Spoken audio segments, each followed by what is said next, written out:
Hello and welcome to Marketing Tech. My name is David Ogletree, and today my special guest is Michael Stricker. Welcome. Thanks, David. Pleasure to be here. This is our 13th episode, so you're my lucky 13th. That's always worked out well for me. It's one of those things where you take out the dollar bill out of your wallet and you start counting. There's 13 berries on the olive branch and all that kind of stuff. So yeah, 13 is fine by me. Well, one of the things I like to talk about with my guests is I wanted to ask you kind of what is your every day your daily computer? What is the type of computer you work on to do your daily work?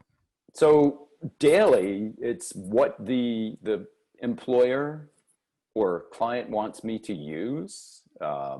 Most recently that was a Lenovo, really bottom level kind of laptop.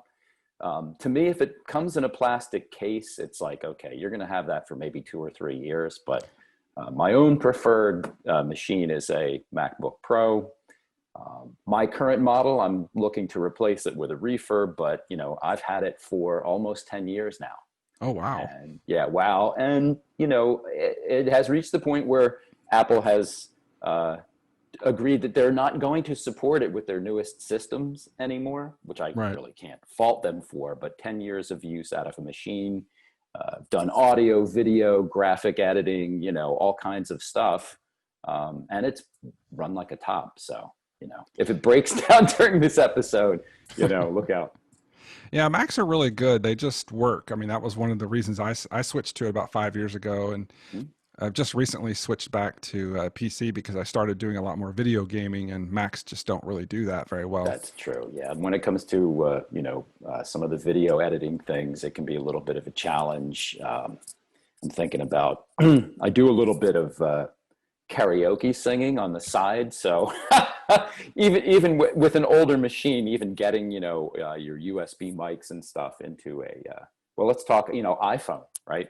So you have one port on an iPhone, and now it's like dongle city, so I've got to have like a plug into a plug into a plug. Yeah, well, I've started getting a lot of wireless stuff for my iPhone. I have these Bluetooth headphones that I've started using, and so I don't have to use the little thing, because I have an iPhone 11 now. I just switched from the 6S, which I had for years. I just did exactly the same thing. I was poised looking at the 11 or the 11 Pro, but since I do a lot of just amateur shooting, stills and things, I just felt like I could definitely use having those extra lenses on it. Right. Do you? Yeah, I thought the wide angle lens was going to be useless, but I've ended up using it a lot. I was surprised how often I use it now. Yeah, it's awesome. And I'm kind of surprised that the resolution, even on the user-facing camera, has increased. So I get more pixels, and whereas in the past I'm accustomed to seeing something like I'm seeing on the screen right now. It's a relatively video format crop. Now I have lots more background when I am on my phone, so I just have to be cautious of things like this little strap hanging off of a backpack in the corner of the screen.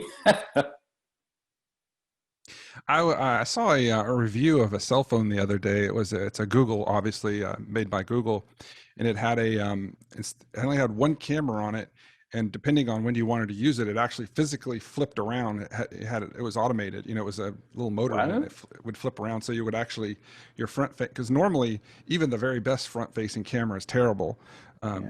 But this, it had the front facing is always, the back facing one's always really good. And so it would flip around. And so it was the only phone really that has really high resolution front facing camera.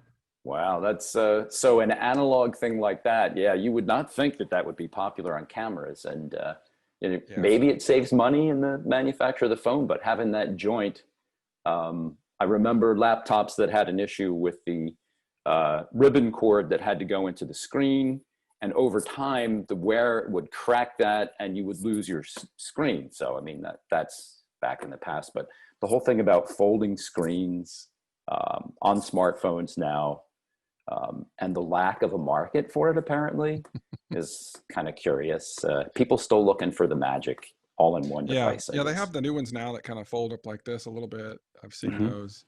They have some that the actual screen folds, but I've seen some that actually it's just like two phones with a hinge, which is Yeah, separate, different than the one that actually the actual screen folding, which is a whole other thing. yeah, yeah. It's pretty fascinating what they're doing with phones these days. I mean, I've even seen reviews of phones that are specifically designed for video gaming on your phone. I didn't know there was such thing as serious phone gaming. I didn't even know that was a thing.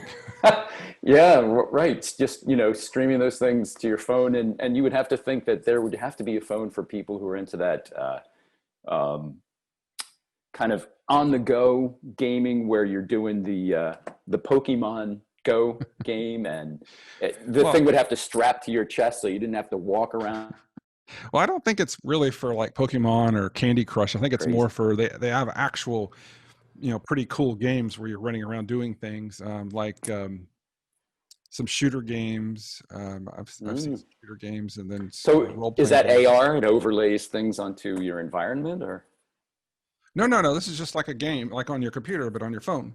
gotcha. It's but like Counter Strike type of things. I don't know. I don't think they have that one, but something like that where you're running around, literally shooting and playing, First and you have person to. shooter. Yeah. So you're holding the phone, and they actually have joysticks you can put your phone in now too. Oh It's wow. like it holds your phone. But if you don't have that, you put your thumbs on the screen, actually on the screen, and one of them is for the right one's for looking around, and the left one's for moving your gun, and then you have to tap it to shoot. It's really. I tried it, and I was like, no, that's not. Yeah, that's not your thing. I just But yeah. But but the you, idea that people are moving more and more towards relying on a single device that's ubiquitous, always yeah, with them, the processing power on phones is getting to be crazy. And now we see technology going the other way, where Apple is announcing that they're going to move to the Apple chip yep, and an ARM chip or something, and that hmm application apps which formerly did not work on your laptop, your MacBook or MacBook Pro, that's going to enter the environment for people who are accustomed to a laptop, or a desktop even. right, So there's the kind of chasm between people who are still using old, I'm talking old Windows machines or something, mhm, and that when they fire them up, they're still using the old Outlook, the old browser that right. Microsoft had, things that just aren't supported and are insecure. And there are a lot of businesses that are still operating on that. So it Oh just yeah, gets wider and wider. yeah. I was in an eye doctor last year, and they had Windows XP still. I was like, whoa. Oh, right. The same people who insist that the medical industry insists that you fax them things because email's not secure, and they're running that in the office, and you're just like faceplant, crazy. Yeah, it's been difficult trying to because I deal with companies sometimes that that are behind, and it's hard to they don't know what a PDF is, or it's it's kind of difficult. Right. Well, while you're galloping ahead, and for instance, I was working with someone recently, and they were all about sales engagement tools and having the right materials for their salespeople and all of that, and all well and good. But I'm already talking like, let's move beyond the PDF, which, by the way, let's personalize for each salesperson and all of that. But let's move beyond that, and let's talk about landing pages, and let's talk about personal URLs, and let's do all of this on the web, where everything you do with that communication can be tracked and tagged. And I know later in the CRM what exactly people did, who it got passed to, who opened it up, what they may have done after they exited that. And so yeah, so it's always a scale. You work with clients, they're somewhere on that scale, and too many times people struggle with uh, the antiquated when they could drop their bags and move on to something new. Working with CRMs, working with HubSpot, getting people used to the notion that, for instance, sending an email. Oh, email's so important. We get a lot of our business through email. Well, anti-spam efforts at companies have become so dense. It's intense that you can't see whether it's been delivered or not. It may look like it's been opened, but it's been machine opened.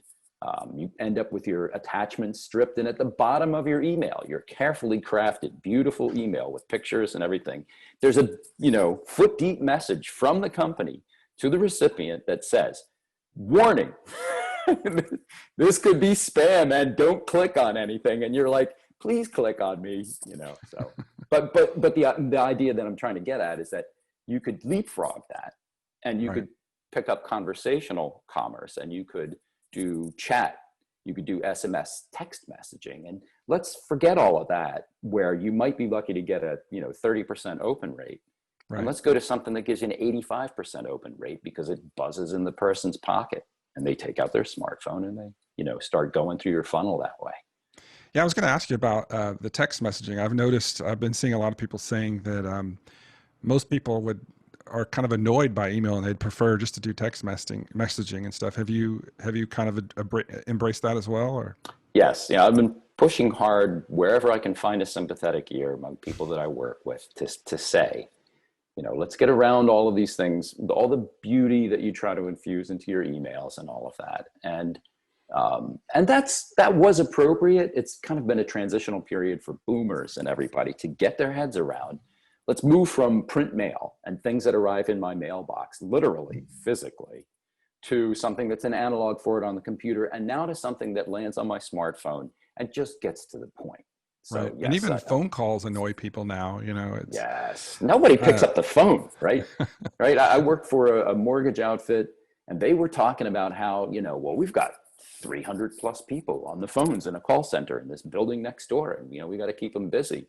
And, so we're feeding them leads, but the idea that they were pushing from the C-suite that, well, we could do away with digital marketing and we could just have these people making outbound calls, right? And I'm like, yeah, good luck with that. It's not the same as it was even 10 years ago. So, yeah, I mean, I remember 10 years ago, I worked at an agency and in the pay-per-click department, and half of the room was us pay-per-click people, and the other half of the room was a big room, and was just people calling people all day long. That's all they did, were just cold calling people and stuff. So I remember that. Yep. I don't know if that so really goodbye, right? I mean, who the heck wants that? I had RoboKiller on my smartphone. Yeah. That I was so delighted to know that not only would it fend off what looked like spam calls, and there's whole blacklists of call outfits that do that, but it would also engage anybody who got through, right, with a robotic reply. So the replies were very entertaining, right? So somebody calls and they're like, we want to talk to you about your let's say your warranty on your car, right? That's popular. And the voice is saying, "Oh, wait a minute, I have to get my kid," or something, or they're screaming in the background and stuff. And it would go on for like half an hour. I was like, yes, revenge. What is that? What service is that? RoboKiller, you said? RoboKiller, yeah. So, okay. And as technology advances, as we saw this morning, trying to, go live with a streaming service and things, that there's obstacles and you have to convincingly overcome them. And with RoboKiller, it was that the providers of wireless service, such as Verizon, have a way of handling calls that didn't necessarily accommodate this business model the best way possible. So RoboKiller's idea was that they were going to route all the calls to their own systems, and they were going to be much more effective at handling them.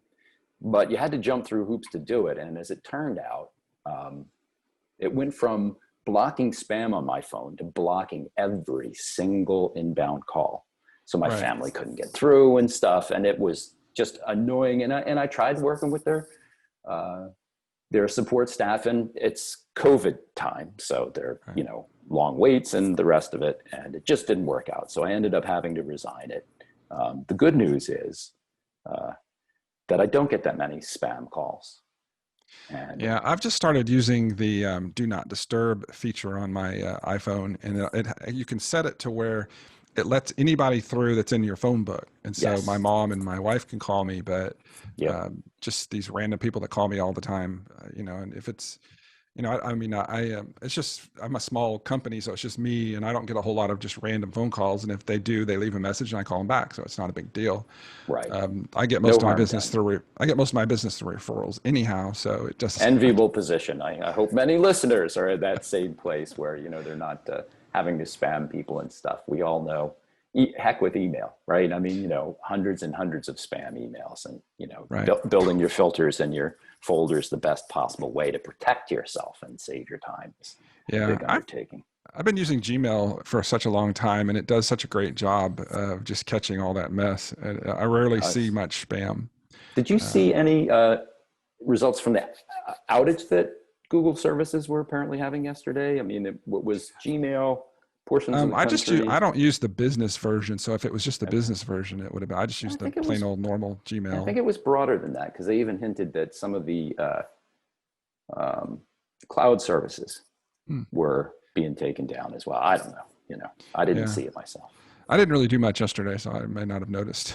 That's I, good. s- Hey, I- a mental health day. Was it taking a yeah, little time for yourself? well, Wednesday I ended up working like 16 hours. So I was just, it was, so Man, that was one of the reasons I had to put this off. I just couldn't focus yesterday at all. I hear you. I just Yeah. spent the whole day fighting.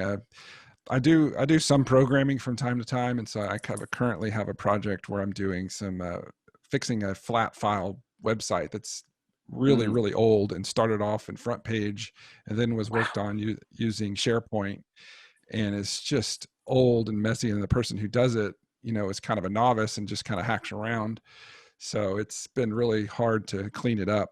Yeah. Are you migrating it to something, or is it still flat at this No, point? I'm just cleaning it up. Yeah. I am migrating. He was using JavaScript for all of his menus, his pull down Mm, menus, his mega menu and his left menu and stuff. So I switched those to PHP. mm. And since all the pages were .htm, I actually had to change the htaccess file so that it would process .htm files through the PHP processor, and Gotcha. that way we didn't have to change any file names. But yeah, it's, Right. and also Yeah. he See, was. you talk about PHP pretty often, and you seem to be somewhat of a wizard at it. So you must be a very good person to know when somebody has like WordPress issues. Is that true? Yeah, I can do WordPress. I've definitely worked with that in the past. I mean, I haven't really worked with it in the last year or two, but yeah, I've definitely before that I've hacked around at it quite a bit, playing, actually getting into the code and stuff. But I'm not a professional programmer. I've just just kind of get stuff done that I need to get done. I've been programming for 20 years as far Oh as yeah. minor things, but Yeah, it's yeah. Starts with troubleshooting, right? And yeah. making things work that should work and don't. And then you start.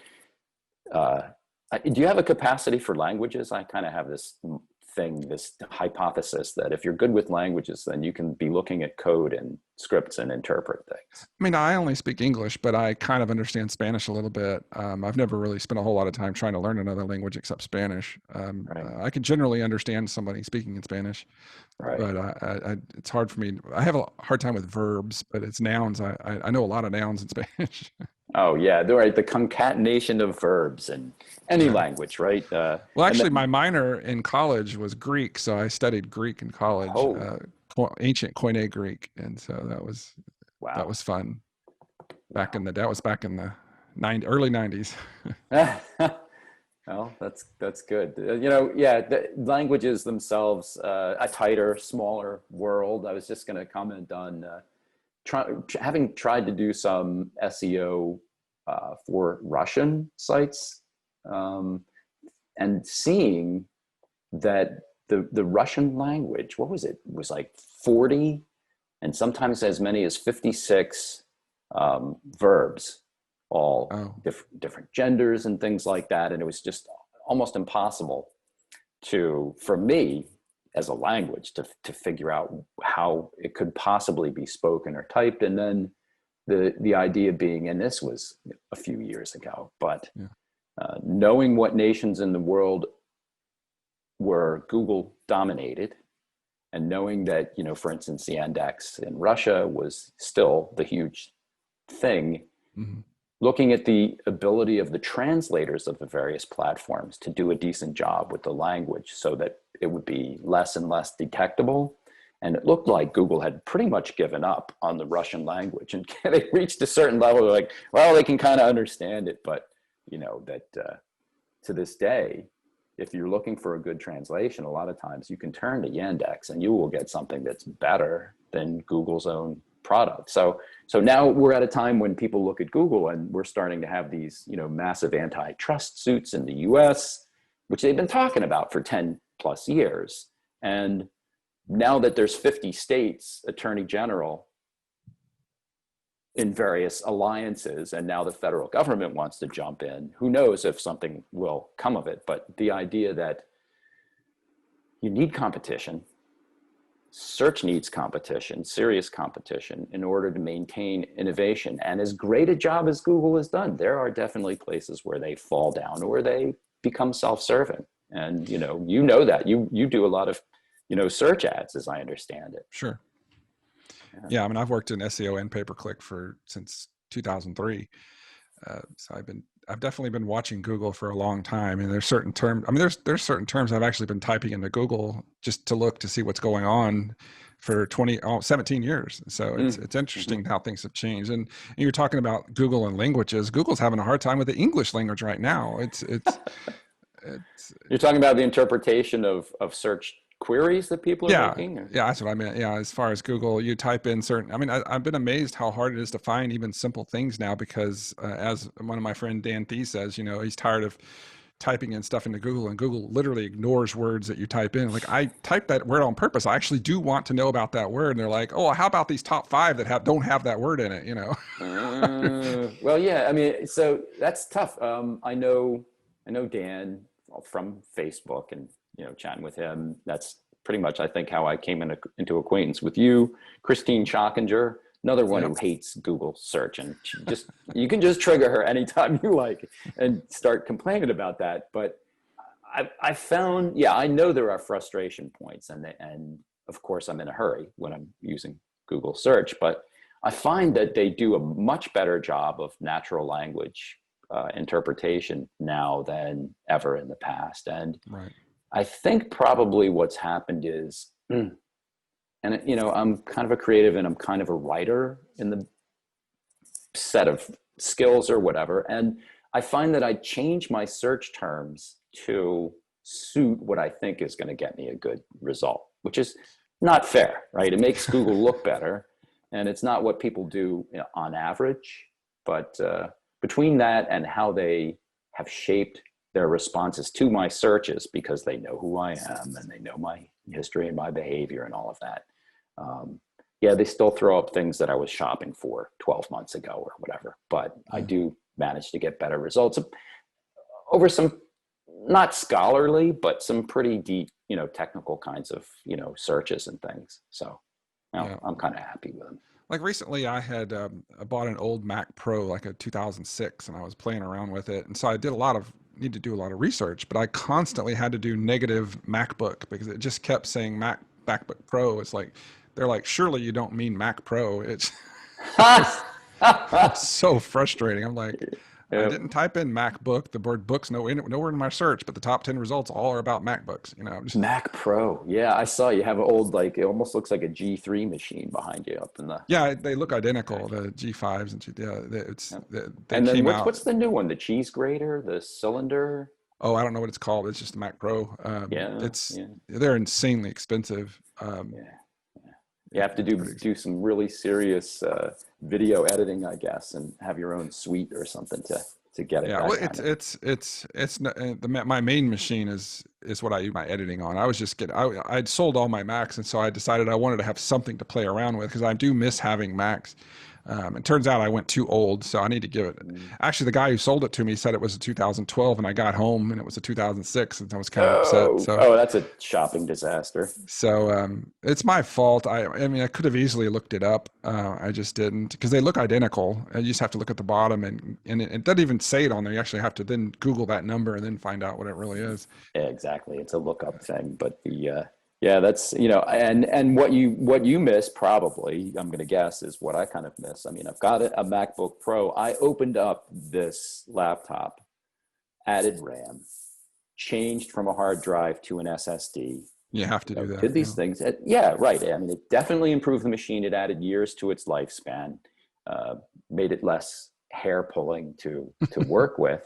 And I do miss that. And now I see, Apple's like, no, no, crack that case and you're screwed. So yeah, I kind Oh of miss yeah, that. they're soldering everything down now. One of the things I miss the most about Macs though is AirDrop. I use that so much, and Mm. so Hmm. now I know there's other ways to do it, but now I just email myself stuff back and forth from my phone Yeah, to my computer. But I so miss this little AirDrop thing. It was so nice, it and is. I miss being able to have text messaging on my computer. There's probably another way to do that with PC as well, but I haven't figured it out uh, as far as that. Yeah, I'd be curious about that. Yeah, it's I, now right now I'm kind of thinking. So just I'm sure there's a way to do it. It's just a matter of Yeah. probably some settings or something. And one of the nice things, because I've had PCs and Macs mixed together for years, and one of the things I found, there's this program called Share a Mouse, Oh yeah. and what it does is you install it on all your computers, and then you can have two or three different monitors, and then your mouse and keyboard just move around. You just move your mouse to the other monitor, and it's like having four Ah, monitors, but it's on four computers, or three computers, whatever you wow. want to do. Yeah, what there was a hardware way of doing that where you Oh well, would there's a plug cave. things in. Well, there was a KVM, KVM, but that would yes. actually physically switch the monitor and keyboard and mouse to each machine. So this literally you can see both of them at the same time, That's and you could cool. actually drag files just across the screen, and it would go to the other machine, or you could copy on Awesome. one machine and paste in the other machine, which was amazing. I just I love that have to feature. imagine anybody who manages a server farm, a data Yeah, center or something would love that to be able to walk from machine to machine and do installs and, yeah. all that. Yeah. Awesome Yeah, I stuff. imagine it would kind of fall apart though with because the whole point is that you have it's because usually KVM is when you have one monitor and several machines. This is for when you have several machines and several monitors. So Mm. and it could be really cool if you were doing you have a whole bunch of windows on your computer that have different operating systems like VirtualBox type of stuff, and you could actually move your mouse between each one. It would be pretty cool because I know some SEOs are doing a lot of VirtualBox stuff right now with the whole CTR thing or whatever. If you heard much about that. No, I'm not sure where I understand what you're referring to, but Well, CTR. they get a big machine, and then they have a virtual machine. It's called a virtual machine. You have one computer, and it has like 50 computers inside of it because Oh, yeah. and so you have each one running different things, and it'll actually go and hit Google and increase your CTR or something like that. It's Ah, okay. I understand what you're saying. Sure, sure. It's like so like you used to use Parallels or something, and you would set up a Windows virtual machine on your Mac, and yeah. you would operate Windows stuff in it. But what's weird and really repulsive is seeing uh, somebody with a small office in China, and they have shelf upon shelf of various smartphone models, and that's what they're doing. They are uh, making fake clicks, and in another room they're using multiple machines to write fake reviews on things. And Oh yeah. that's why when you go to Amazon, which is all built on reviews and user generated content, it's awesome. Right. It's really being attacked by hordes and hordes of fake reviews. So you play whack-a-mole, you go to buy something, turns out to be a faulty product or doesn't do what its claim is. um, but it has 643 reviews, all good, but it's only sold 12 products, which is Right. like impossible. And then when you complain to Amazon and they take down that manufacturer, that seller, another one pops up in its Oh place, and yeah. they've already got 150 great reviews. So that's a war. I understand there's big industry consortia formed against that, and Google Yeah. is one of the big funders of that. But yeah, that's a sad state of affairs, but hey, I guess that's human. Yeah, it's a mess. Like Technology. I got caught up in Facebook a couple times. I refuse to buy anything on Facebook anymore as far as the ads. I Really? mean, I'll buy stuff from Marketplace, but not the ads, because just these fly by night stuff, and they'll put up this great video and this great product, and you buy it and you get it, and it's like nowhere near what the video says. It's like really, Mm. really cheapo plastic, and the thing I ordered didn't even come with all the parts. It was just Oh, yeah. Well, so great advertising and poor products. that should, in the past at least, that was a good way to kill a business or kill a product. But Yeah, I these kind of stay days, away from those things now. I mean, unless they're like a legitimate business that I've heard of before and I can research them or whatever. I'm not going to just buy from some random that we sell this one product, and here our domains only existed for a month. right, right. So you're talking about a personality or a character, and I don't want to typify you because you're the host and you can cut me off at any moment. But you are a technophile, Mhm. right? You Yeah. love technology and you're always looking and testing and prodding and poking new gadgets and things, and that's great. And but to recognize that about yourself is something that sometimes takes people years and years. I had an instructor, was learning some networking things and stuff, and he had on his person 3 smartphones, and he had 2 laptops and a Chromebook in his Wow. satchel at everywhere he went. And I was like, don't you think maybe you're overspending on this stuff? He's like, no, I use this for this and that for that. I'm like, yeah, okay, whatever. Oh, That's a typical thing, I oh, guess. I definitely overspend on some things. I definitely have something. I have a giant IKEA thing with those little boxes you pull out, just full of wires and gadgets and stuff that I've Yeah. Yeah. I've used once or whatever, and so I've Yeah. got so many little things. I'm always buying stuff because I love technology and gadgets. It's Yeah. just something I do. And it's a feature of marketers too. Like marketers often get accused of chasing shiny objects, right? Yeah. What's the new thing this week? Let's see what. Oh, you're into account-based marketing, and now you have to have demand-based, and you need Engagio, and you need all these things. And do they really do what they say that they do? Is it kind of a scam? Some people can make it work. Most people probably don't really need it if they know what they're doing. And yeah, it's always a challenge. But I think SEOs, if you had to typify them, yeah, gadget lovers, yeah. Yeah, I know. My first guest was Dave Davies, and him and I both share a lot of similar interests and stuff and different things, Yeah, multiple monitors and keyboards and that kind of thing. yeah. So, I was going to ask one thing I always ask people is how many tabs do you keep open at any good given time? Too many, right? Too So many? now that's funny because I have written down a list of tab extensions to use in Chrome. Um, I have to try some new ones because it's easy to overwhelm. And even though Google Chrome has improved in its memory management, and it's no longer the case where you have to shut it down every few hours Right. and restart, it still is kind of a hog, and you can run too many processes. So in answer to that, a minimum of 12 tabs open probably at any time.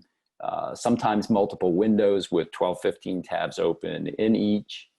At day's end, figuring out which ones to save as a set, Right. which ones to throw away. Um, and a lot of those, could be made easier. And you may have done this. Some people listening may have getting a tab tool that lets you open up tabs for all the tools that you would use for a particular task Hmm. just to start, and that can be a very good, very good way to start your day instead of just going through all of that. Yeah, I mean, you can set up a custom start page, which you have your own links and stuff in it as well. I use a program called Link Clump. Have you heard of that one? No, I'm not sure I have. It allows you to whenever you select a bunch of links and then you let go of it, all those links open into new tabs. So like if you're in sales, so like if you're in Salesforce, like I used to do that with Salesforce. I would open up 10 links or whatever, and then I would go and deal with each one. And as I finished them, I'd close them. So that way I know that I finished them. It was just an organizational way I'd found of just dealing with Salesforce. Nice. Yeah. So it's a browser tool or It's just an extension in Chrome extension. Yeah. extension. It's Okay. called Link Clump. Okay. Can't remember Link if it's clump. CL or KL Clump. I don't know. I can't remember, but it's a really good one. I don't really use a whole lot of extensions. What are the main extensions you probably use? Oh, geez. So let me just. I don't want to leave the window here, but if I have a set of I just opened. Hang on one second, because I'm not going to disappear. I'm just going to switch windows. And let's take a quick look here. So going across utm.io, a URL builder. So Oh yeah. that's useful when you're building your campaign URLs. Yep, I've used that one too. Yeah. Yep. Everybody who ever used Pinterest must have some kind of Pinterest Yeah. thing, and you can pin Do you use stuff rapidly. Not that I use it that much any longer, but when I'm working with e-commerce people, I frequently do that. Everybody has a password manager, or mhm. they have to wear a straight jacket and they're in a loony bin. Which one do you use? So it's Dashlane for me. I use RoboForm. RoboForm. Okay, I find that the capacity to use this across all of my devices is just absolutely necessary. Yep. Yeah, my RoboForm does that as well. Yep. Some kind of screen capture always Yep. Yeah, I want to be have. I available. can't remember the name of mine, but I use one as well. And Yeah. also the the Google Analytics one that checks the code on the page. I like that one. Mm-hmm. I've got That's the very Tag Assistant by Tag Google. Assistant. Yeah, yeah. Yeah, And that's then great. web developer Everybody tools I uses. use all the time. Yep. Redirect path is, very, very useful when you're seeing, are you getting a 301 or 302, whatever. I still have Mozbar sometimes. I mean, I can always look at source, but I can dive into, find out a little bit more superficial on-page kinds of things pretty Yeah. rapidly that way for quick comparisons. Keywords everywhere for that once in a while, you got to do some keyword research. Hmm. And if you use something like, what's the question tool that I use all the time with the guy who looks at you with a magnifying glass on the screen? I forget the name of it. I should say it, but at any rate, when I use that, it comes up with these ingenious charts about here's all the keywords that are who, what, when, where, why questions. Here's all the keyword phrases that are alphabetically organized for you. And Nice. none of it, unless I guess you get the paid version, none of it has any, search volume or CPC or anything. But if I use keywords everywhere with that online free tool, I get all the information I want. So I keywords should look into everywhere is that. It sounds good. cool. Yeah, it is awesome. Ghostery, I don't use that much. Data Slayer. So looking at what's being fed to a data layer Oh can be yeah, really yeah. useful. I think I have some sort of data layer one Yeah. because you need that with products and stuff. Right, tagging and tracking, and remove breadcrumbs, just like a little teeny tool, and some other extensions. So yeah, they're always there, they're always available. I've got ones that I turn on and off. Right. But thanks for asking about that. Well, thank you so much for coming. This has been a lot of fun. So, do you actually work for a company, or you just have Michael Stricker as a company, or how does that work? So I've been working in-house contractually and as an employee for a few years now. Hmm. And what really tipped me over to the in-house side was working for SEMrush, which Oh, was okay. an awesome company, pushing hard to grow in the US. We did some great stuff together. I got to go on the speaking circuit for them, Hmm. and which was just really great experience. And the product still today is an essential part of my tool set. Yeah, I've But used it as well. It's very good. yeah, but what I really love, I mean, so yeah, I've done lots of consulting and lots of agency work in the past, and agencies are great, but somebody's always writing you hard for the purpose of the agency. Right. Working as a consultant is, yes, it's awesome, and you're always learning and trying new things, but you are wearing all hats. So you have to Yes. get the business, you have to do the business, you have to collect the money for the business and all of that. And Yep. it gets a little tiresome sometimes, Yeah, it does. It does a little bit. but Sometimes I think about doing the same thing. yeah, if you do that, then you come to a decision point. Do I try to keep freelancing this and working with other consultants when necessary, or am I actually building an agency? And Right. that's where I stepped off of that. But in-house, working with a team is Hmm. so great compared to just being a solo person, because you reach an understanding with people. And if you work with good people, they have inspiration. And I don't have to try and get them excited about something. I just tell them something and they run off and do it, And then they're Nice. working with each other. And I don't care if it goes over me or behind me or through me, but they're getting great results on their own. And then knowing the seasonal cycles and starting long-term initiatives with a company is great in-house, because you can come back in a year and the company's finally approved a budget for something. And you're like, yes, I can stop fighting for this and I can actually get some traction. So yeah, there's lots of good reasons for it. Depends on your personality, I guess, and many other things. Yeah, I mean, there's pros and cons with it all, and whichever one I have, I want the other one. That's it. Very true. Grass is always greener on the other side. Because I've worked in house and at agencies. Each time I've worked at each one of those, I wanted the one I wasn't asked. So. And it pays. And then honestly, if anybody's listening to this and they're thinking about their career, it pays to cross that line, right? The more times you go back and forth from an agency to an in-house, the more knowledge you bring with you. People in-house are always looking for that advanced innovation and knowledge that you come with from an agency. People from agencies love bringing consultants in because you know about the work, and all of it just feeds, right? As a consultant, I respect the C-suite and speaking about revenue and things that really matter, instead of getting mired down in like technical details and things like that. So it all works together.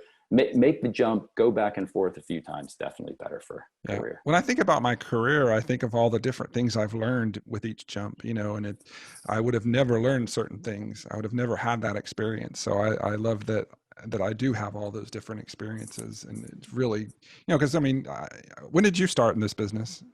Longer ago than I care to say, but if I had to go back, beyond 2001, back into the 90s, and I could go back even further into transition of print advertising and broadcast advertising and cable advertising to desktop publishing to early web design and all of that. So I've kind of been through the mill, which a lot of people see as a detriment. I mean, ageism is a real thing in the employment space, but a lot of those skills that you learn, like you're saying, are transferable.